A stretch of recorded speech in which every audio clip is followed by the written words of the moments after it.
ఈ బైబిల్ గ్రంథంలో ఉన్న ప్రతి మాట కూడా మానవుని జీవితానికి సంబంధించిందే. ఇది ప్రతి మాట కూడా, ప్రతి మాట మానవ జీవితానికి సంబంధించింది. మానవుడు ఎలా జీవించాలి, ఎలా ప్రవర్తించాలి, ఎలా మాట్లాడాలి, ఎలా నడవాలి, ఎలా ఈ సమాజంలో మెలగాలి, ఎవరితో ఏ విధంగా ఉండాలి, ఎవరితో ఎలా ప్రవర్తించాలి, ఇటువంటి విషయాలన్నీ కూడా బైబిల్ గ్రంథంలో దేవుడు వ్రాయించాడండి. దేవుడు మానవ జీవితాన్ని ఎలా ముందుకు తీసుకెళ్లాలో బైబిల్ గ్రంథంలో వ్రాయబడి ఉందండి. బైబిల్ ఆయా కాలాల్లో వ్రాయబడి ఉంది.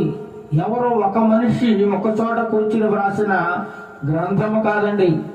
ఆయా కాలాలలో ఆయా ప్రవక్తలు ఆయా రాజుల కాలంలో అన్ని ఒకే